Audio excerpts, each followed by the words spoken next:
아침에 시작을 알리는 글로벌 주식 라이브 월스트리트 모닝 브리핑 3월 24일 금요일 방송 시작하겠습니다. 여러분 안녕하세요. 여도은입니다. 네, 금요일입니다. 금요일은 금방 주말이 된다는 뜻이죠. 이번 한 주도 참 산 넘어 산 굵직한 그리고 매일매일 뭐 여러 사람들의 발언 뭐라고 해석을 해야 되는지 저분은 왜 말을 바꾸는지 이랬다 저랬다 이런 이야기를 듣다 보니까 벌써 한 주가 쑥 흘러갔습니다. 자, 밤 사이에는 일단 시장이 반등을 했고요. 뉴욕 시장 같은 경우에는 기술주 나스닥 중심의 시장이 1% 넘게 상승을 보이면서 분위기가 나쁘진 않았습니다. 자, 그렇다면 이제 어떻게 무슨 일들이 있었는지 잠시 후에 확인을 해보도록 하겠고요. 네, 오늘은 또 심층 인터뷰는 연세대학교 국제학대학원 이남우 교수와 함께 또 매주 한 주에 마무리를 하곤 하죠. 잠시 후 확인해 보도록 하겠습니다. 또 오늘도 어김없이 월가의 소식은 미국 주식에 미치다 이항영 전문위원과 함께 확인해 보시죠.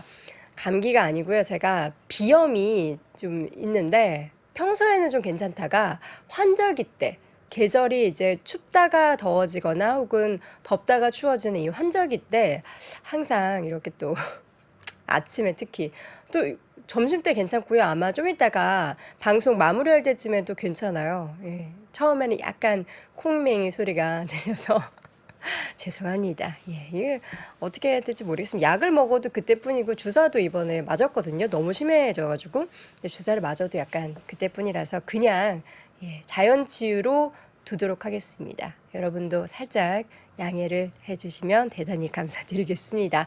자, 오늘 밤사이에 있었던 뉴욕 증시가 무슨 일이 있었는지 또 확인을 해보도록 할까요? 3대 지수는 장중에, 그러니까 오후장에 약간 하락이 보이기도 했지만 다시금 재차 반등에 성공하면서 상승 마감을 했습니다. 물론 오전장 장중보다는 그 상승폭이 다소 좀 떨어지긴 했지만 3대 지수가 모두 반등을 했고 러셀 2000 지수 정도만 하락권에서 벗어나지 못한 채 마감이 됐습니다. 다우지수 0.23% 올랐고요. S&P 500 지수는 3,900 거의 50포인트 선 가까이 상승을 계속해서 이어가고 있죠. 0.3% 강세 그리고 나스닥 지수가 1%대 오르면서 11,787포인트 선 마감이 됐습니다. 잠시 맵을 보여드리겠지만 약간 이렇게 한쪽으로 그러니까 좌측 우쪽으로만 상승이 좀 진하게 보였다는 것을 지수에서도 확인해 볼 수가 있었습니다. 장중 롤러코스터를 탔던 이유는 계속 이제 은행권 쪽의 위기는 경기 침체 우려까지 더 플러스 알파가 되면서 시장은 혼돈을 겪었고요.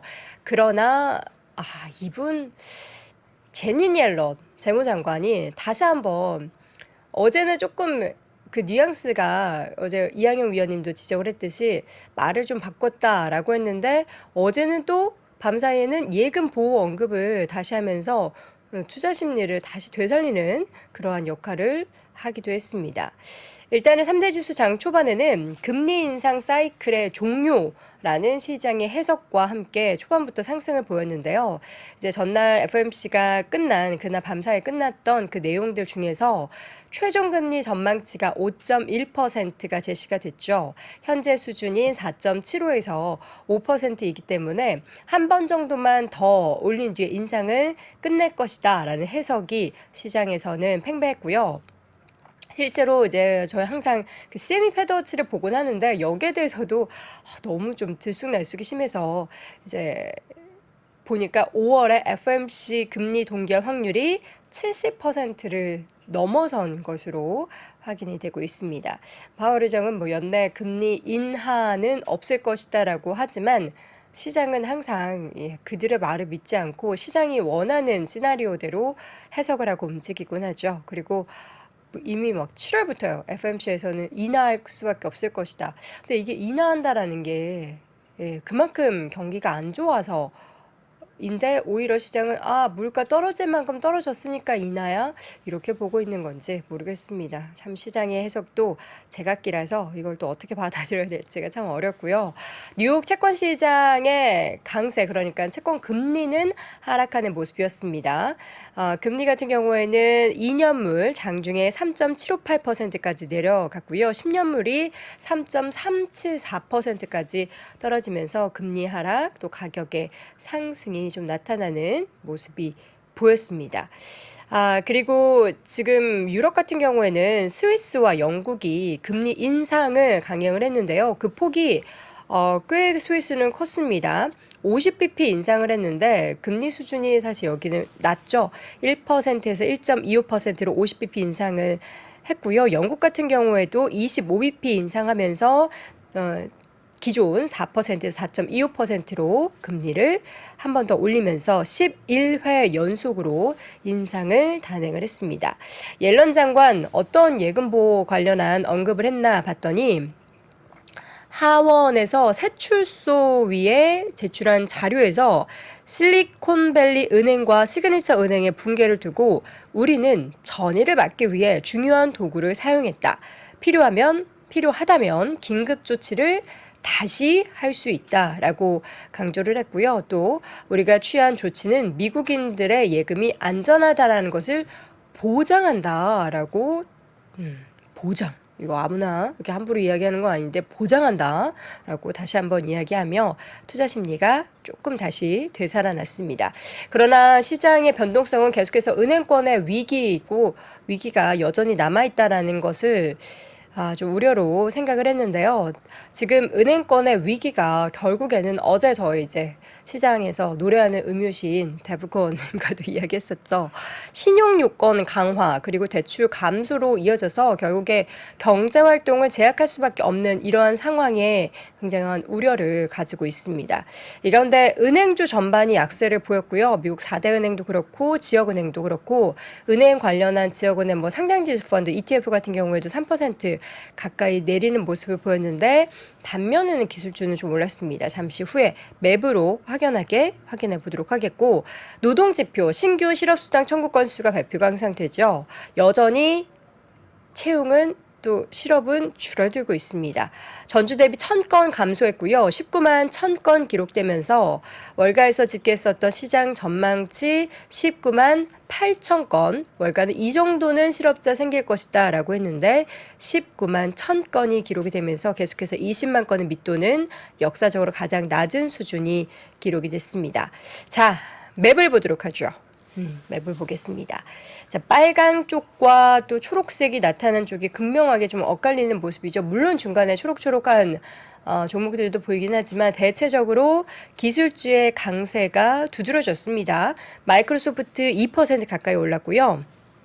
애플의 주가도 0.7% 강세, 그리고 엔비디아 주가가 계속 상승세를 이어가고 있습니다. 어제 하락하는 시장 속에서도 상승 흐름을 이어갔는데요. 오늘 밤사이에도 2.73% 오르면서 271달러 선까지 올랐습니다. 인텔 3.2% 강세, 그리고 마이크론 테크놀로지가 무려 5% 넘게 올랐고요. AMD의 주가도 2.7% 강세를 보였습니다. 자, 그리고 엑센추어의 주가도 많이 올랐네요. 그 바로 아래 있는데 7% 넘게 상승을 보였고요. 구글 1.96%, 메타도 2% 넘게 오르면서 메타의 단기적인 차트 흐름 보니까 대단하네요. 204달러 선 기록을 했습니다.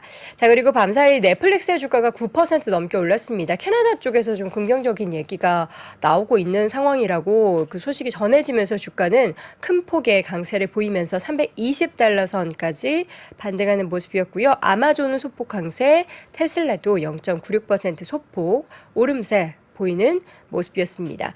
반면 JP모건은 약범권 수준이었지만 뱅크 오브 아메리카가 2.42% 하락, 웰스파고도 1.59% 하락을 했고요. 찰스 슈왑의 주가도 6% 가까이 하락하는 모습을 보였습니다. 메타 같은 경우에는 증언이 하나 있었는데 개인정보 보호 문제로 인해서 미국에서 잠재적인 금지 조치 직면에 있기는 하지만 여전히 좀 시장에서 스냅이나 메타 같은 종목들에 대해서는 틱톡 규제 관련해서 좀 영향을 받았던 걸까요? 주가의 상승세 보이는 모습이었고요. 전반적인 시장 분위기는 개별적인 종목들 뭐 오르는 종목도 있었지만 대체적으로 떨어지는 종목이 많았습니다. 코인베이스 증권거래위원회로부터 미국 증권법 위반 가능성을 확인했다라는 통보를 받은 뒤에 14% 하락을 했고요. 오펜하이머 또한 이 SEC의 통지와 미국의 블록체인 개발에 대한 우려를 관련해서 인용하면서 아웃퍼폼에서 실적을 더 하향 조정하는 모습을 보였습니다. 또 추이 같은 경우에도 추이하면 또 여러분들 저의 첫 방송이 생각이 나실 텐데요. 최근 분기에 대한 매출이 좀 나쁘지 않았어요. 좋았는데도 주가는 7% 넘게 하락을 했는데 지금 활성 사용자 지표가 공유가 됐는데 전년 대비해서 좀 낮은 수준이 기록이 되면서 사용자 수가 감소했다라는 것을 발표하면서 시장에서는 주가가 하락하는 모습을 나타냈습니다. AMC 같은 경우는 어저께 저희가 게임스탑 얘기하면서 함께 민주식 엊그제였나요? 오른다라고 언급을 했던 게 기억이 나는데 3월 손실이 36%로 줄어들었다라고 합니다. 주가는 3% 안팎의 강세를 보이는 모습이 나타났는데요. 아무래도 이제 리오프닝 관련해서 또 영화도 많이 보게 되는 그런 상황 속에서 손실이 좀 줄어들고 있다라는 소식이 시장에 전해졌습니다. 자, 이렇게 해서 전반적인 뉴욕 증시의 분위기는 반등세 보였다는 것, 특히나 기술주 중심으로 시장이 많이 올랐다는 걸 전해드렸고요. 잠시 후에 심층 인터뷰는 연세대학교 국제학대학원의 이남우 교수와 함께 다시 돌아오겠습니다.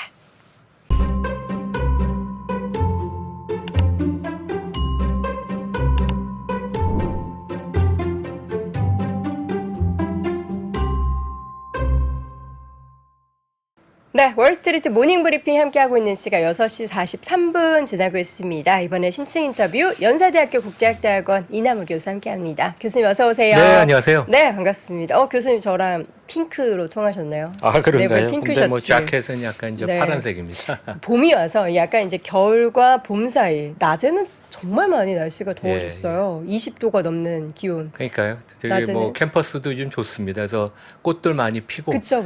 우리 신촌 캠퍼스도 보면 개나리 뭐 이런 것들 피고 네. 목련 그래서 하여간 3주 차여서 아직 중간고사는 멀고 캠퍼스 네. 분위기는 좋습니다. 네, 중간고사 얘기하니까 또 대학 시절이 갑자기 떠오르면서 다신 돌아가고 싶지 않은 대학 시절이 떠오릅니다. 자, 오늘 보니까 최근에 뭐 여러 가지 이슈 중에서 이제 밤사이에 뭐 메타나 이런 스냅의 주가가 오르는 게 제가 그냥 감히 해석을 한 내용이 틱톡 관련해서 지금 미국에서 다시금 좀 뭔가 규제하려는 움직임들이 좀 보이잖아요. 근데 이거는 사실 트럼프 정권 때부터 계속 있었던 얘기인데 이미 퍼질 대로 퍼진 플랫폼이 이게 규제가 될까요? 그러니까 오늘 이미 메타, 스냅, 네. 구글 알파벳 주가가 좀 강세입니다. 네. 최근에 이제 모멘텀이 좋은데 실제 오늘 미국 현지 시간 목요일로 가장 지금 화제가 되는 것은 틱톡 CEO인 슈추. 네. 그러니까 이게 싱가포르 사람이에요. 네. 그러니까 이제 틱톡 중국 회사의 CEO지만 싱가포르 국적의 싱가포르 사람이 의회 증언이 5시간 넘게 지금 진행이 돼서 아마 좀 전에 마친 것 같은데 5시간이요? 제가 또 오래 살았던 싱가포르니까 이제 좀 더 관심 있게 봤는데 네. 기본적으로 미국 정치권 아까도 상하이 의원이 한 명 CNBC인가 얘기하는데 틱톡은 중국 공산당의 주인이다. 네. 딱 그렇게 단정을 짓더라고요. 이렇게 강한 그런 의견을 갖지만 이제 이 슈추라는 사람은 나는 싱가포르에서 태어나고 우리 부모도 싱가포르인이고 나는 싱가포르에서 주로 자라서 네. 미국에서 이게 하버드 비즈니스 스쿨 나왔거든요. 나는 네. 영국과 미국에서 교육받은 사람이고 모든 데이터가 미국에 귀속이 된다. 근데 이제 근본적으로 결국 거버넌스의 문제거든요. 지금 고용된 사장이 한번 이런 주장을 해도 네. 실제 중국 본사의 대주주가 한마디 하면 이분도 집에 갈 수 있으니까 이제 미국의 행정부나 이제 입법부는 이제 이 사람의 증언을 참고는 하지만 믿지는 않고. 근데 이제 정치적으로 되게 부담이 되는 게 미국에서 젊은이들 1, 20대를 중심으로 1억 5천만 명이 지금 틱톡을 사용한다 그쵸. 그러거든요. 그래서 이제 내년 대선을 앞두고 이것을 강제적으로 폐쇄를 하거나 매각을 그 행정명령을 내리면 젊은이들 사이에 반발이 심할 것 같아서 네. 상당히 그 쉽지 않은 의사 결정인데 미국 대통령이나 의회는 그 기본적인 방향은 좀 정한 것 같아서 근데 일단 이거는 반사 이익은 확실히 페이스북, 메타, 그다음에 구글 알파벳, 그다음에 뭐 스냅 이런 데가 반사 이익을 없는 것은 확실합니다. 네. 지금 보면 사실 중국 같은 경우에는 뭐 유튜브 못 보게 하고 뭐 미국 플랫폼 다 이렇게 막고 있잖아요. 그러니까 우리 카톡도 가면 못 보죠. 그쵸. 네이버도 못 보고. 근데 예. 중국은 중국이니까 그게 가능한 건데 미국에서 과연 이걸 또 어떻게 막게 근데 이제 반대의 목소리를 내는 사람은 음. 헌법의 기본적인 권리를 지금 빼앗는 거 아니냐 이제 그런 얘기도 나와서 네. 상당히 뭐 재미있는 이미 지금 전개가 돼 있는 미국에서는 특히 가장 화제입니다. 우리 국내에서도 뭐 틱톡이 인기가 그쵸. 많지만 관련한 이제 다양한 플랫폼 중에서 틱톡이 이제 광고 시장에서 점유율이 계속 확대되고 있는 가운데 과연 다른 빅테크 관련 커뮤니케이션 기업들에게는 어떤 영향을 미치게 될지가 관건이 될 것 같습니다. 자, 오늘 교수님 주제 4가지 준비해 예, 오셨네요. 뭐 4개 뽑았는데 저는 이제 파우엘이 이제 프레스 컨퍼런스를 하면 저는 45분 정도 보통 하거든요. 기자들, 뭐 뉴욕 타임스나 월스트리트 저널, 이렇게 메이저 언론사 기자들 초대해서 질문도 받고 그러는데 저는 듣는데 저는 어제 그렇게 나쁜 느낌을 받지는 않았는데 국내 언론에서 상당히 부정적으로 얘기를 해서 저의 의견을 좀 말씀을 드리고 네. 왜냐하면 연준 입장에서는 그 시장이 어떠한 걱정을 하는가 이제 그런 것도 감안을 해야 되거든요. 그래서 뭐 파월의 코멘트는 전 기본적으로 한 A0 정도 학점을 주고 싶습니다. 그 나쁘진 않았고 그래서 오늘도 주가는 그래서 조금 살아난 것 같아요. 그리고 이제 크레딧 스위스 사태를 우리가 계기로 가장 그 이익이 많이 나는 부분이 금융에서 웰스 매니지먼트, 프라이빗 뱅킹이에요. 실제 이제 우리나라 증권사들이 글로벌 IB 하겠다고 요즘 되게 여의도가 난리인데 실제 월가에서는 IB 특히 글로벌 마켓, 세일스 트레이딩 쪽은 돈을 많이 벌어도 밸류에이션을 전혀 안 줘요.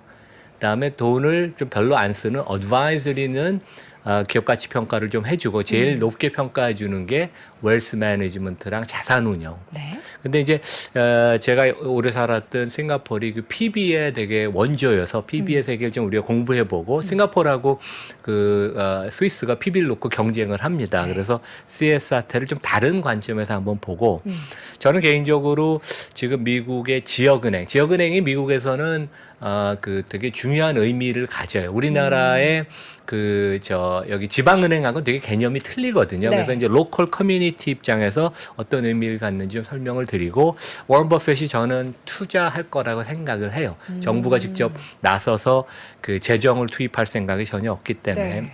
네, 마지막으로 2월에 그 유럽 전기차 판매 그 데이터를 보면 그 테슬라가 가격 인하를 해서 그런지 테슬라는 2월에 매출이 판매 대수가 많이 늘었고 현대차 많이 꺾였습니다. 그래서 이런 걸 계기로 우리가 전기차 배터리 관련된 제가 어제 이제 제 유튜브에 영상도 올렸는데 좀 리스크를 우리가 좀 알고 큰 그림을 제대로 보고 투자하자 이제 그런 내용을 준비했습니다. 네, 하나씩 열어보도록 하겠습니다. 지금 첫 번째로는 요거 이제 가끔 가지고 오시잖아요. 뱅크 오브 아메리카의 펀드 매니저들의 서베이. 요즘에 어떤 이야기들이 나오고 그러니까 이제 있습니까? 3월 서베이가 지난주에 진행이 됐고 네. 한 이틀 전에 발표가 됐는데 지금 현 시점에서 월가의 펀드 매니저가 가장 걱정하는 그런 위협 요인은 인플레이션이 아니라 금융 위기, 신용 경색입니다. 예? 그래서 이제 이게 어떻게 보면 가장 연준 입장에서도 공식적으로 이것에 대해 내 걱정을 많이 한다는 얘기는 안 했죠. 왜냐하면 그게 더 시장에 그 걱정을 좀 더 키울 수 있으니까. 하지만 마음속에는 파웰도 그렇고 연준도 이 사태를 특히 이제 2주 전에 실리콘밸리 뱅크에서 시작된 약간 금융 경색을 상당히 지금 아주 섬세하게 모니터하고 있을 것입니다. 그래서 이제 저는 그런 생각이 들어요. 어제, 그러니까 뭐 그저께죠, 실제. 연준이 25 베이시스 포인트, 0.25% 인상을 한 게 잘못됐다. 그래서 이제 되게 국내에서도 뭐 파웰이 왔다 갔다 하는 거 아니냐 그러는데 과연 그러면 실제 이렇게 올리지 않고 0.5% 올리는 건 실제 그 옵션이 아니었으니까 뭐 금리 동결을 했으면 저는 오히려 시장은 한 3, 4% 빠졌을 거라고 생각합니다. 왜냐하면 보통 투자가들은 기업도 그렇지만 중앙은행이 뭔가 우리보다 더 많은 정보를 갖고 있어서 정보의 비대칭성이라 그러죠. 그래서 연준이 금리 인상을 동결을 했으면 일시적이나마 뭔가 대단한 거, 안 좋은 걸 알고 있으니까 그랬을 테니까. 그래서 우리가 항상 좀 합리적으로 생각해야 되고 저는 연준의 기본적인 스탠스나 파월 커멘트 때문에 주가가 하락한 게 아니고 제가 여러 번 얘기했지만 주식의 밸류에이션이 지금 높아요. 그러니까 올해 특히 뭐 내년 상반기까지 기업 이익의 전망이 좋지가 않은데 퍼가 지금 18배쯤 된다면 S&P 500 기준으로 상당히 높은 부분이어서 지금 뭐 상당히 목 정도까지 와서 네. 차 있으니까 이게 뭐 상당히 뭐 크래시를 해서 주가가 폭락은 하지 않겠지만 주가가 아주 조정을 받을 가능성이 높기 때문에 시장이 그렇게 수요일 날 반응을 했고 어제 뭐 약간 반등을 했습니다. 그래서 네. 우리가 조금 이렇게 보는 게 합리적이지 않나. 이게 시장이 이제 그만큼 밸류에이션에 부담이 있는 상황 속에서 어쨌든 뭔가 이제 시장이 반하는 우리가 원하지 않는 얘기들이 나오면 그거를 이제 빌미로 해서 그럼 주가에 하락이 그렇죠. 나타나는 결국은 상황이군요. 우리가 어떤 자산, 부동산이든 채권이 주식은 내가 얼마 정도 주고 사느냐 밸류에이션의 문제인데 국내에서 너무 금리의 방향에 의해서 주가가 출렁된다고 생각하는데 거기에 녹아있는 가장 시장의 중요한 의사결정은 밸류에이션에 대한 나의 평가. 과대평가돼 있냐, 저평가돼 있냐, 적정하게 평가돼 있냐 이제 그런 거죠. 네. 그래서 이제 제가 지역 은행 얘기를 네네. 좀 하기 전에 재미난 글을 일론 머스크가 가지고 오셨어요. 재밌는 트위터를 자주 올려요. 그래서 지난주에 올린 거 보면 이제 본인이 막 이렇게 땀을 흘리는 듯한 이게 아마 좀 이제 머스크예요? 근데 이제 뭐 자기인 것 같아요. 근데 버튼이 두 개 있는데 둘 중에 하나 어느 걸 내가 눌러야 되냐. 첫 번째는 암호화폐라는 게 이제 실제 이게 사기여서 은행에 그냥 제도권에 돈을 넣는 게 안전하다. 근데 그 옆에는 금융이 은행이 사기다. 왜냐하면 최근에 이제 돈 못 쳤죠. 그러니까 그쵸. 오히려 암호화폐에 그냥 계속 투기를 하는 게 좋다. 그래서 이제 결국 금융 시스템의 불안에 대해서 좀 이렇게 빗대는 은유하는 건데 상당히 재미있습니다. 그래서 하여간 이게 뭐 한 스토리인데 우리가 이제 미국에서 얘기하는 지역은행 여기 이제 제가 사진으로 First Republic Bank가 이제 어디 한 골목 지역 커뮤니티에 있는 골목에 있는 거 하는데 저도 샌프란시스코 걷다 보면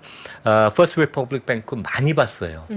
그래서 우리가 보통 얘기하는 대구은행, 광주은행 같은 지역은행과는 좀 틀립니다. 그리고 한국의 지역은행은 서울 와서도 비즈니스 많이 하죠. 근데 미국에서는 미국 사람들은 자기네 로컬 커뮤니티를 중시해서 월마트, 맥도날드, 스타벅스 들어오는 거 반대하는 지역들도 되게 많아요. 왜냐하면 나의 편의를 주지만 나는 우리 로컬의 상권을 보호하겠다. 그래서 로컬 커뮤니티에서 지역은행이 아주 중요하고 실제 미국 전체로 봐도 이러한 리지널 뱅크 지역은행들이 개인 모기지 대출, 신용대출, 기업대출, 심지어 상업용 부동산 대출의 전체 미국 파이의 40에서 80%를 차지합니다. 그래서 이게 한 4천 개 정도 넘어가고 미국에서도 바이든이나 심지어 워런 버핏 같은 사람도 이 지역은행을 되게 중요시하는 게 우리가 아는 지방은행과는 완전히 뿌리를 내린 지역 커뮤니티에서 이들 은행 없이는 생활하기 어려울 정도로 되게 중요한 의미를 갖습니다. 네. 그래서 이제 골먼삭스의 분석을 보면 실제 이제 이 지역은행들이 최근에 이제 예금이 떠나고 그러면서 월가의 평균적인 분석은 이러한 결과를 신용 경색이 그러니까 이제 은행들이 대출을 좀 자제하고 조심하고 금리를 높인다는 얘기죠. 그게 실질적으로 금리를 0.25에서 0.25% 인상하는 효과가 있다. 그래서 이제 그저께 파월의 코멘트를 들어도 지속적인 금리 인상을 우리가 안 할 수 있다. 그 문구를 뺐거든요. 그렇죠. 그래서 최근에 보면 작은 은행에서 큰 은행으로 예금의 이탈이 있고, 근데 그 규모가 크진 않습니다. 다행히. 그 다음에 이제 작은 은행들은 연준에서 그 미국 국채 같은 걸 맡기고 이제 돈을 빌릴 유동성 공급 받을 수 있으니까 그런 움직임이 있고 크지는 않아요. 그리고 이제 마지막으로는 인터넷에서 개인들이 금융 위기를 그 서치 검색한 횟수가 줄었다고 그럽니다. 그런 면에서는 사람들이 좀 패닉하던 게 좀 자리를, 그러니까 좀 안정세로 가는 건 맞는데 상당히 우리가 시장 관점이나 금융당국자 입장에서는 지금 모니터링을 해야 되는, 그러니까 뭐 우리 그 정부 사람들이 그 예의주시하는 이제 그런 상황이어서 아마 그래서 이제 파웰의 코멘트를 우리가 좀 그렇게 이해하면 되는 게 아닌가 생각을 합니다. 네. 자, 그렇다면 이 가운데 이제 우리 또 현지에서 직접 경험을 하셨던 이야기를 더불어서 좀 이제 스토리를 풀어볼 텐데 저는 사실 이 주제가 제일 기대가 됐거든요. 어떤 이야기를 해주실지. 그러니까 원래 그 프라이빗 뱅킹이라는 거는 거의 개인들이 자기의 돈을 어떻게 보면 이제 일부 부정한 정치인이나 기업인들이 돈을 맡기면서 이제 스위스가 이 비밀주의가 완벽하게 보장이 된다. 뭐 네. 제가 아는 분도 그런 경우가 있었어요. 대기업의 대주주인데 플란서 출장 갔다가 비서 보고 나 잠깐 스위스 이틀 다녀올게. 그리고 이틀 후에 만났다고 그러더라고요. 플란서에서 다시. 그분도 아마 자기 원본이 잘 보존이 됐는지 확인하고 나서 이제 다시 플란서로 돌아온 것 같은데 이게 이제 크레딧 스위스랑 UBS가 스위스 프라이빗 뱅킹의 양대 산맥이고, 근데 이제 원래 프라이빗 뱅킹만 했으면 되는데 항상 그 멋져 보이는 그 월가의 그 IB를 하고 싶어 해요. 그래서 이제 문제가 됐던 게 크레딧 스위스가 웰스 매니지먼트, 그 PB나 국내 그 스위스 자체 내 은행, 그다음에 자산 운용도 여기가 되게 잘합니다. 그래서 이런 데가 이것만 했으면 좋은데 1990년대 퍼스트 버스턴이라는 미국의 IB를 인수해서 이제 그게 결국은 항상 미국의 티어 1인 JP 모건, 고먼삭스, 모건 스탠리, 뱅크 오브 아메리카랑 경쟁이 안 됩니다. 유럽 회사가. 그래서 사람들을 비싸게 사고 그 대신 매출은 그거보다 못 올리니까 항상 이제 적자 내지 그다음에 이제 또 그 자본을 많이 투여해서 비즈니스를 해야 되니까 이제 리스크가 많죠. 그래서 이제 CS가 넘어가고 UBS가 인수를 했는데 네. 그 실제 싱가포르이 그 스위스의 대안으로 그 PB의 중심, 특히 이제 아시아의 부자들이 최근 한 20년 사이에 특히 중국하고 동남아시아 중심으로 많이 생겼잖아요. 그래서 이제 제가 이런 경험이 있었습니다. 그 우리 그 신한은행의 대주주였던 제일동포, 그러니까 일본 분이죠. 그분이 그 이제 싱가포르에 돈을 맡기겠다고 그 해서 이제 저도 아는 분한테 해서 이제 싱가포르의 PB 로컬 사람을 소개시켜 달라고 부탁을 누구한테 받아서 그 미팅에 들어갔는데 진짜 이분이 이제 비서랑 왔는데 딱 007 가방을 여는데 이렇게 현금이 딱 들어 있더라고요. 근데 이제 워낙 이런 일들이 싱가포르 같은데 이건 한 15년 전 얘기입니다. 요즘은 이제 이렇지도 않을 텐데 돈을 예치하려면 어떻게 해야 됩니까? 그러면 먼저 우리는 이자를 안 드리고 우리가 맡기신 금액에서 3%를 띱니다. 그러니까 오히려 돈을 받는 은행이 돈을 띄는 거죠. 그래서 우리가 하는 것과 틀리게. 그래서 프라이빗 뱅킹이 이렇게 매력적이고, 물론 이건 한국과 상관없는 네. 싱가포르나 이제 일부 지역의 얘기인데 그만큼 거액의 개인이 PB 쪽에 매력을 느낄 정도로 그동안 그래서 스위스, 싱가포르이 엄청난 자금들이 수백조 아니면 그 이상의 돈들이 이제 몰려들었다. 이제 그런 이제 뭐 해프닝을 제가 이제 말씀을 드리고 네. 크레딧 스위스는 그 아웃라이어고 리만하고는 확실히 틀립니다. 그래서 이제 물론 CS 자체는 문제가 있었지만 그 다른 은행들은 상당히 지금 건실해요. 그래서 이제 전반적인 레버리지, 그러니까 총 자기 자본 대비 총 자산이 얼마큼 되느냐, 유동성이 풍부하느냐, 자본이 건전하게 유지가 되느냐, 모든 면에 있어서 상당히 다 안전하기 때문에 우리가 금융 위기 2008년과 비교하는 건 상당히 문제가 있다.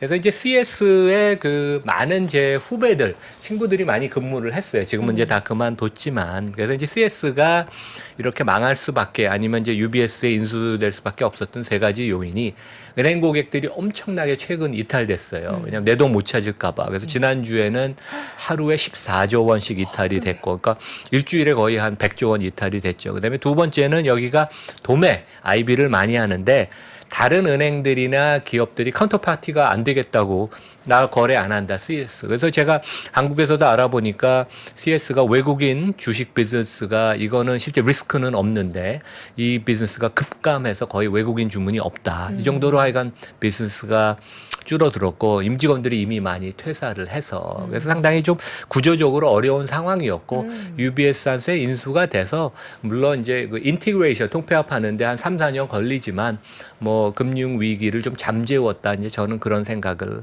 합니다. 예. 네. 자, 그렇다면 이제 버핏이 여기서 이제 어떻게 나서게 될 것인지 우리 교수님께서는 이제 버핏이 나설 것이다라고 했는데 이미 다 물밑 작업들이 다 그러니까요. 펼쳐지고 있지 않을까요? 쿠킹이 좀 많이 된 것 같습니다. 국내 언론에도 나오긴 했는데 그 이제 미국에는 그 프라이빗 젯 개인 그 전용 비행기 타고 많이 다니거든요. CEO들은. 그래서 이제 그 어떤 이거를 이제 그 조사하는데 실제 그 일론 머스크 비행기가 이동하는 거를 또 모니터하는 사람들도 있지 않습니까? 되게. 근데 이제 지난주 후반에 그 한 거의 20대에 가까운 개인 그 프라이빗 제트들이 그 지역은행들이 있던 그런 그 본사에서 CEO들이 그 오마하로 그 도착하는 걸 많이 목격을 했다. 우리가 뭐 자세한 내용은 모르고 보도는 안 됐으니까.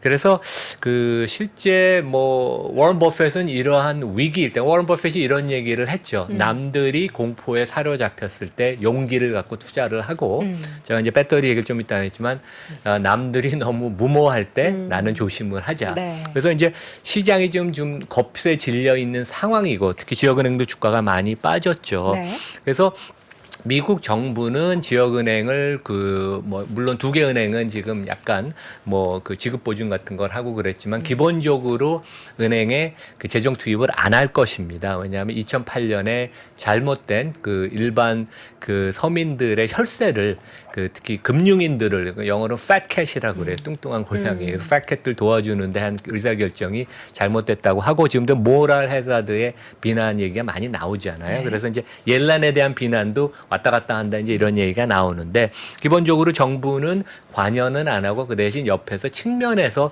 지원, 코디를 할 텐데 워런 버핏이 이럴 때 이제 가장 대표적으로 워런 버핏이 출자를 해주면 위기를 잠재우는 그런 효과를 금융위기 때도 보였죠. 그래서 실제 금융위기 때 그 이런 일이 있었죠. 그 리먼 브로더스가 망하고 제가 근무했던 메릴 린치 주가가 $100가 $5까지 하락을 했습니다. 95% 하락을. 시티는 $1까지 하락을 했었어요. 그래서 이제 메릴 린치는 운 좋게 뱅크 오브 아메리카가 인수를 했고 네. 그 다음 주 모건 스탠리, 골드만이 넘어간다 그랬는데 갑자기 워런 버핏이 나타나서 그 아주 좋은 조건으로 투자자 입장에서 $50억 한 6조 원을 투자를 했습니다.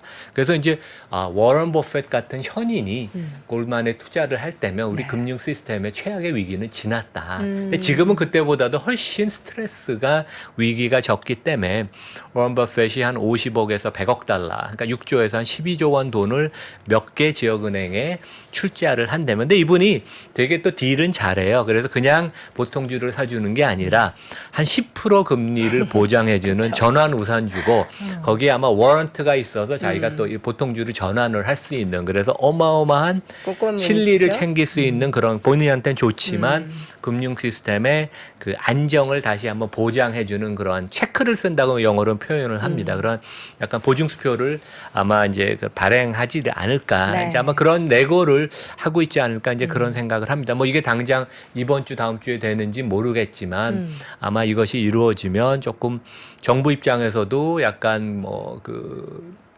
직접 개입을 안 해서 비난을 덜 받고 시장의 그 불안한 심리를 좀 잠재울 수 있다. 네. 이제 그런 뭐 뉴스를 우리가 한번 기대해 보면 어떤가 생각을 합니다. 조만간 관련해서 뭔가 구체적으로 정말 위기 속에 있는 기업들에 관련한 법인 얘기가 나올 것 같긴 한데 그게 또 어떻게 나오게 될지 저희도 함께 지켜보도록 하겠습니다.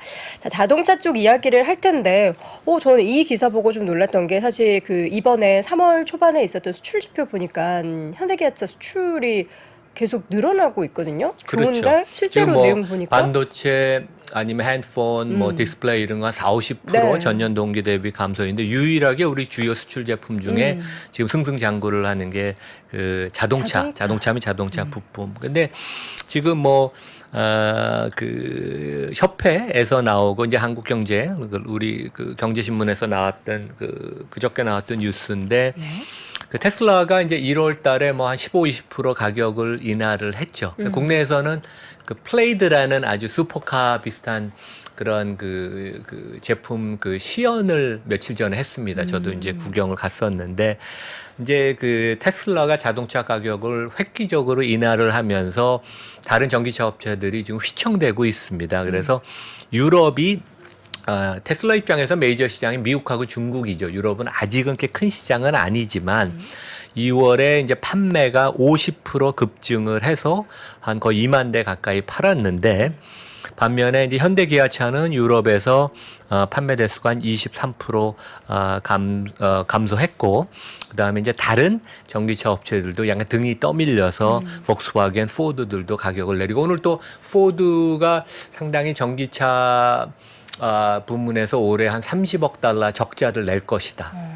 거의 4조 가까이. 그래서 얼마만큼 테슬라가 다른 전통 그 자동차 업체나 전기차 업체보다 앞서 있는 것을 우리가 알 수가 있죠. 그래서 그 상당히 경쟁 심화가 되고 여기서 우리가 알아야 되는 거는 자동차가 우리가 이제 테슬라가 한 15%에서 20% 영업이익률을 내니까 이게 되게 고마진 비즈니스네. 근데 원래 자동차는 기본적으로 그 업황이 좋을 때 한 8%에서 10% 영업이익률 내고 안 좋을 때는 거의 적자를 내서 평균적으로 한 5% 이익을 내는 그러니까 그렇게 마진이 높지 않은 경쟁이 치열한 산업인 것을 우리가 좀 기억을 해야 될 것 같고 제가 이제 어제 오후 늦게 영상을 올렸는데 네.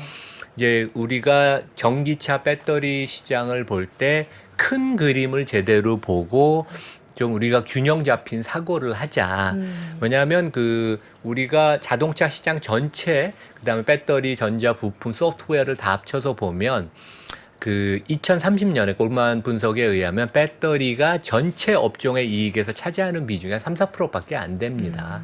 그래서 너무 여기에 이제 쏠림 형상이 저는 좀 기본적으로 걱정이 돼서 이제 배터리 주가가 거품인 5가지 이유 제가 이제 그 영상을 어제 올렸는데 네. 첫 번째는 제 경험에 의하면 제가 그러니까 주말에 친구들 몇 명을 만났는데 4명 중에 이제 저랑 다른 금융인 2명은 배터리 주식이 없죠. 그런데 의사랑 음악 교수하는 전혀 금융을 모르는 사람이 그 에코프로 주식을 우리 금융 배터리 주식을 들고 있더라고요. 그래서 야 이게 좀 너무 쏠림 현상이 지나친 게 아닌가 묻지마 투자.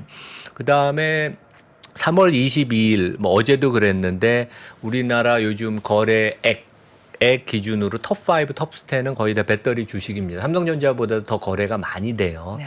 이것도 지나친 쏠림 현상이고 그다음에 에코프로 3총사가 네이버 현대차 시총을 추월을 했다. 그렇죠. 그리고 이제 수급 측면에 있어서는 외국 기관 투자가들이 지난주부터 핵심 종목 배터리를 매도를 했고 그다음에 이제 검찰 조서가 좀 있었다 그러죠. 불공정 매매 관련돼서 회사의 임직원들. 그러니까 거버넌스의 문제거든요. 투자할 때는 그 회사의 임원들이나 대주주를 믿어야 되는데 네.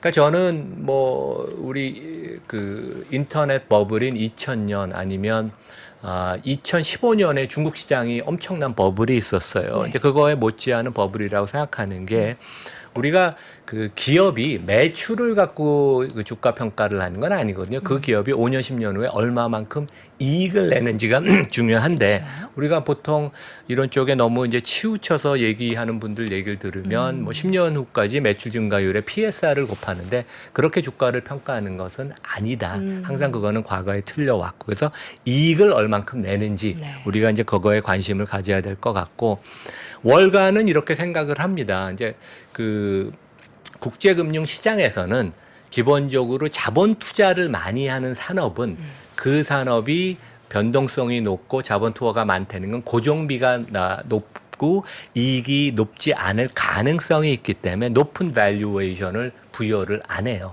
그래서 이제 우리나라 메모리 업체가 전 세계 반도체 업종 중에도 할인이 되는 요인이 거버넌스 이유도 있지만 이런 자본 집약적인 산업이거든요. 그래서 밖에 금융시장에서는 배터리의 성장성은 인정을 하고 좋은 기업이라고 하지만 과연 얼마만큼 이익을 낼지에 대해서 물음표가 있어서 높은 밸류에이션을 부여를 안 한다. 네. 그래서 이제 외국인 지분율이 높지 않다. 이제 그런 얘기를 제가 마지막으로 말씀을 드리겠습니다. 알겠습니다. 자세한 또 내용은 이남을 좋은 주식 연구소 유튜브 채널에도 영상이 올라가 있으니까요. 여러분 함께 해주시면 좋을 것 같고요. 제가 사실 매주 금요일마다 저는 거의 경청하는 자세로 제가 뭐 교수님께서 늘 데스킹을 한다라고 하셔서 좀 경청하는 자세로 듣는데 우리 시청자분들 중에서 우리 이람 교수님을 굉장히 또 좋은 글로 좋게 이야기해 주신 분이 계셔서 세계 최고의 회사의 최고의 위치에서 근무하시고 멋지게 은퇴하셔서 본인의 지식을 나눠주시며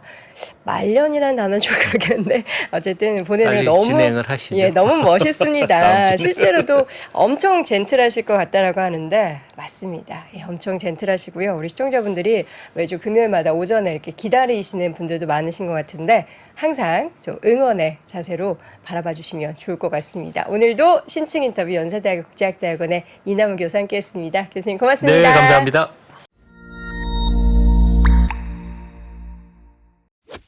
월스트리트 모닝 브리핑 한국투자신탁운용과 함께합니다.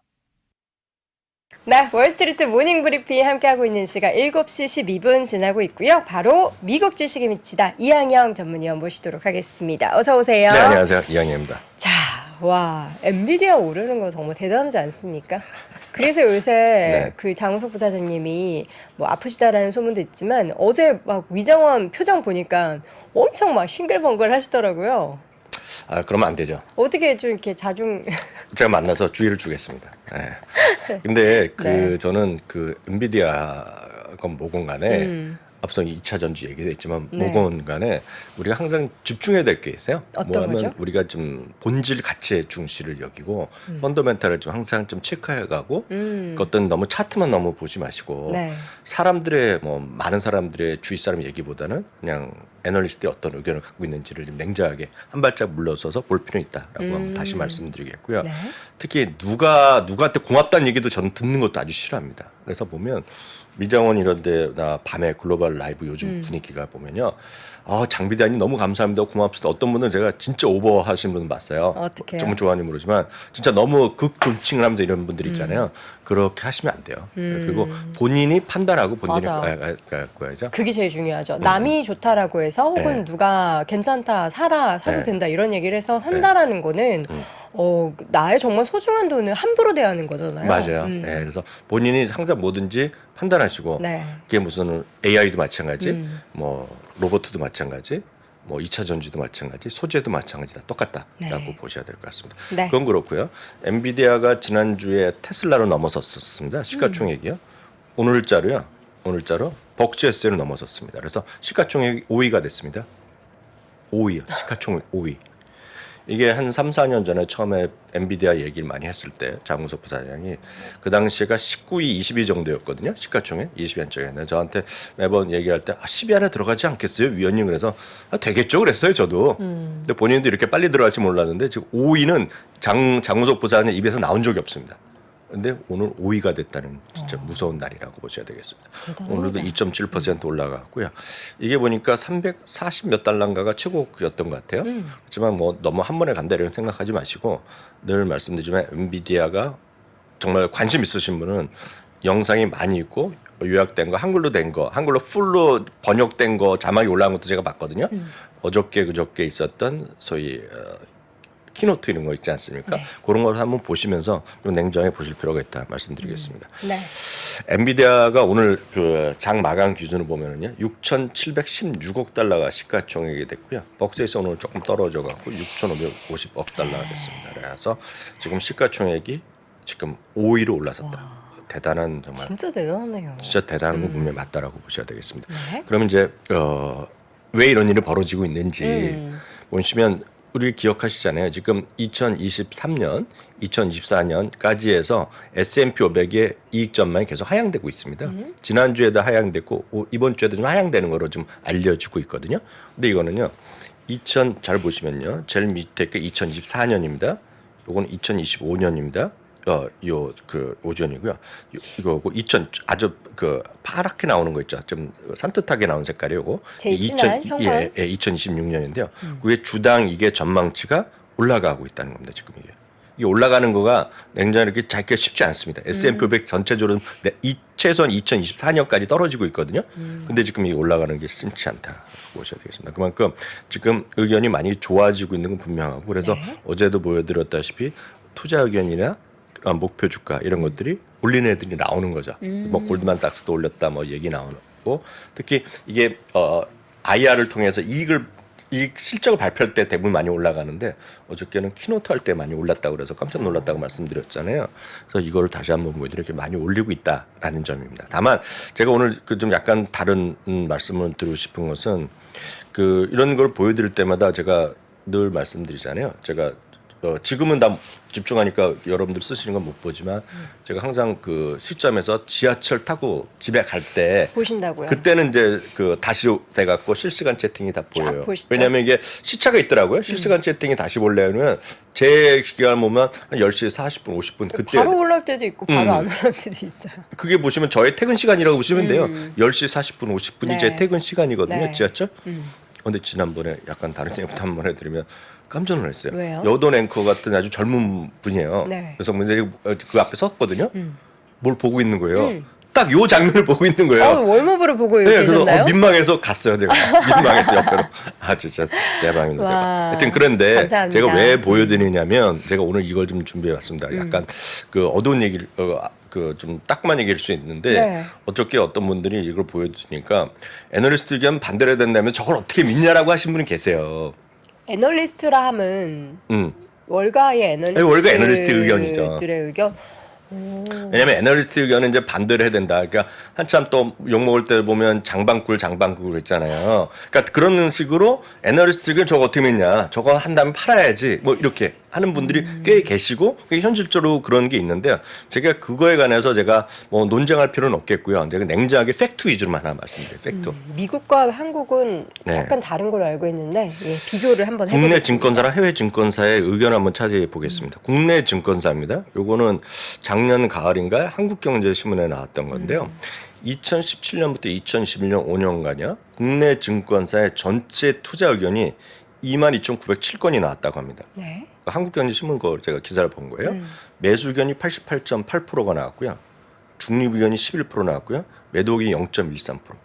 우리나라는 약간 그러니까 매도나 중립에 대한 의견이 거의 미미하죠? 없고 없는 투자 문화입니다. 왜냐하면 근데 이제 그래서 매수 유지해도 목표 주가를 내린다고나 하면 이런 그렇죠. 것도 안 좋은 그렇죠. 시그널이잖아요. 중립 의견이라도 나오잖아요. 그러면 요걸 바가지로 먹습니다.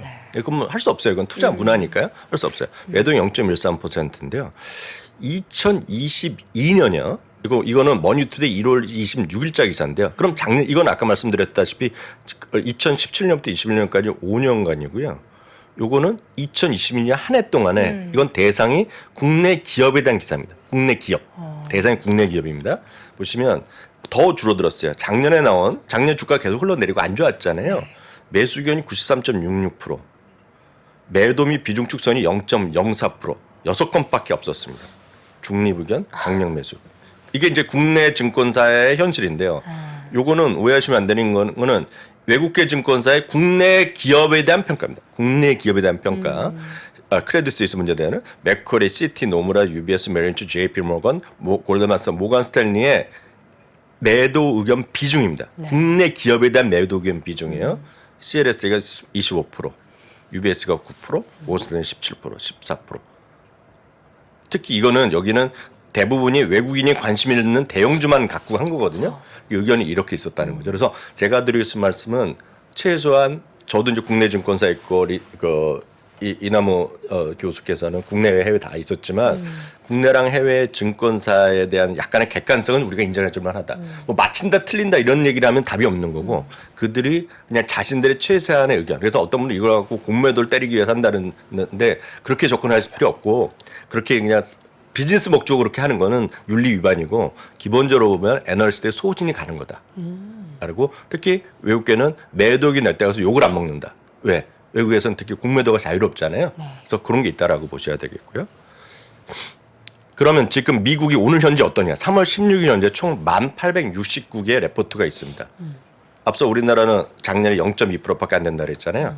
중립 의견이 30%, 매수 의견 23%, 매도 의견 6.2%를 갖고 있습니다. 6.2%. 매수 의견이 많긴 했지만 중립이나 매도 의견도 네. 적지 않다는 거. 다만 전체적으로 보면 S&P 500 기준 매수 의견이 계속 떨어지다가 지난주 약간 반등하게 한 것도 매수 의견 비중이 계속 줄어들었거든요. 작년에 우리나라는 계속 늘어났는데 네. 미국은 계속 떨어지다가 최근에 좀 늘어났기 때문에 워낙 많이 떨어졌다는 시각도 분명히 있는 것 같아요. 다만 이건 참고하시면 되겠고요. 제가 오늘 객관적인 걸 보여드렸기 때문에 제가 드리고 싶은 말씀은 미국 기업에 대한 투자 의견은 조금 참고해 보실 만하다. 특히 제가 목표 주가나 이런 매수 의견 이런 것까지 너무 따질 필요 없겠고 콘센서스의 방향성 있죠. 방향성 정도는 여러분들이 좀 보시면 좋을 것 같아서 네. 오늘 아침 시간에 굳이 좀 말씀드렸습니다. 알겠습니다. 자, 이렇게 여러분들이 이 자료를 보시고 시사하는 바가 무엇인지는 다들 이제 저희가 직접적으로 문장으로 얘기하지 않아도 아실 것 같고요. 자, 그렇다면 이제 시장 상황이 어떤 변화가 있는지 금리부터 좀 체크해 볼까요? 네, 금리는 오늘도 계속 떨어지면서요. 3.4 이하까지 내려갔습니다. 네, 그래서 금리고 내려가고 달러가 좀 내려가고 있잖아요. 지금 오늘 약간 보합이지만 금리가랑 달러가 내려간다는 것 자체는 저는 기본적으로 모두한 행복이라고 보고 있어요. 그래서 미국 기업도 궁극적으로 보면 이익 전망이 계속 내려가다가 조금 더 반전의 모멘텀도 찾을 수 있다라고 보고 있어요. 그래서 이건 분명히 우리한테는 긍정적 신호다라고 보고 있겠고요. 네. 금값은 좀 오늘 좀 약간 쉬었지만 금값은 지금 고공행진이죠. 그래서 일부는 이제 은을 또 봐야 된다는 얘기를 하고 있는데 저는 은은 해본 적이 없어서 은은 제가 말씀드리기가 어렵고요. 은도 이렇게 보니까 저희 그 업계 분들은 이렇게 뭉텅이로 네. 투자하시는 분들 진짜 현물로 뭉텅이. 그거는 그럴 수 있어요. 근데 다만 은을 뭉탱이로 하시려고 그러면 그 금고가 엄청 커야 됩니다. 그쵸. 네, 워낙 뭉텅이로. 그리고 네. 은은 금과 은은 약간의 큰 차이가 있어요. 금은 100% 프레셔스입니다. 그래서 네. 귀중품의 관점에 들어가는데 은은 은은 산업용에 많이 맞아요. 들어요. 산업용. 그래서 산업에 대한 변수가 분명히 있기 때문에 금과 은은 약간은 차이가 있다. 라고 일단 그거는 제가 참고적으로 말씀드리겠고요. 네. 유가 같은 경우는 큰 재미없었고요. 참고적으로 오늘 하나만 더 말씀드리겠습니다. 오늘 뭐 그 특징주 이런 거보다는 의미가 없기 때문에 오늘을 3년 전이 딱 오늘 무슨 날인지 아세요? 몰라요. 팬데믹 이후 최저를 갔다는 거야. 딱 3년 차 된 날입니다. 그게 3월 24일 날이 최저점이었군요. 23일이죠. 와, 미국 날짜로 보면. 기억도 안 나네요, 이제. 2237포인트였는데요. 그 이후에 에너지 섹터별로 보면 어느 게 많이 움직이는지 보여드리는 겁니다. 에너지가 240% 올랐고요. 가장 안 좋았던 커뮤니케이션 서비스도 34% 올랐습니다. 네, 오늘까지요. 그러니까 전날 기준으로 네, 샀으면 네. 보면 그 다음부터 제일 많이 안 떨어진 것도 있어요. 그 다음에 떨어진 거.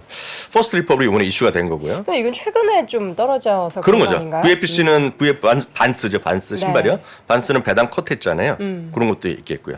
인텔은 그런 건 상관없이 계속 떨어졌고 보스턴 프로퍼티는 저도 몇 번 말씀드렸다시피 그 오피스용 부동산 이게 좀 재미없는 거가 되겠고요. 버라이즌이 워낙 또 그 당시보다도 떨어져 있기 때문에 배당 수익률을 얘기하는 분이 있을 겁니다. 지금. 요거는 뭐 잘 판단해서 하시면 될 것 같습니다. 반면에 제일 오른 거가 많은 분들이 테슬라로 생각하지만 테슬라는 10위밖에 안 됩니다. 10위. 560%. 나머지 다 그 대부분이 거죠? 에너지입니다. 에너지. 860% 저건 뭐예요? 다 에너지 회사들이죠. 차이가 예.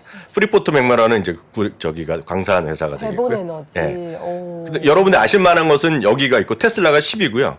더 흥미로운 거는 자동차 반도체의 1위 회사 있잖아요. 자동차만. 세미컨덕터. 그게 지금 580%.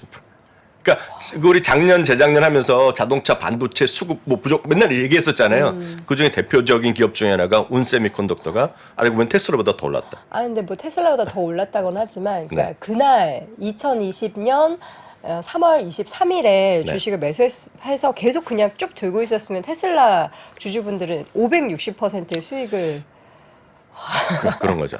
근데 그거 한번 저희가 부사장님이 여러 번 강의해드렸을 텐데 네. 방송에도 했을 텐데 근데 드립이란 기능이 있다고 말씀. 드립과 그냥 자동으로 그냥 적립식 투자. 투자를 하는 거가 DCA라고 있는데요. 네. 테슬라가 제일 많이 최고점에 샀더라도 계속해서 꾸준히 같은 금액을 샀으면 플러스입니다 지금도. 예, 그렇기 때문에 늘 말씀드리지만 어떤 단기적인 어떤 매도보다는 늘 말씀드리지만 꾸준함 그리고 적립식 그리고 분할 투자, 분산 투자가 핵심이었다는 거를 이렇게 정리하고 마감하겠습니다. 네, 알겠습니다. 자, 오늘은 약간 시장에서 뭔가 시사점을 줄 수 있을 만한 내용도 주로 말씀을 드렸고요. 관련한 이야기는 미국 주식을 묻히다 이항영 전문위원과 함께 나눠봤습니다. 위원님 고맙습니다. 네, 감사합니다. 네, 월스트리트 모닝 브리핑 함께 했습니다. 밤사이 기술주 중심의 시장의 상승이 과연 우리 국내 증시에는 어제 좀 반도체 대형주가 뭐 SK하이닉스도 그렇고 삼성전자도 2% 가까이 올랐거든요. 과연 오늘은 또 어떻게 전개가 될지 궁금합니다. 늘 이번 한 주도 함께 해주셔서 감사드리고요. 저는 다음 주 월요일 오전 6시 30분 어김없이 돌아오겠습니다. 여러분 고맙습니다.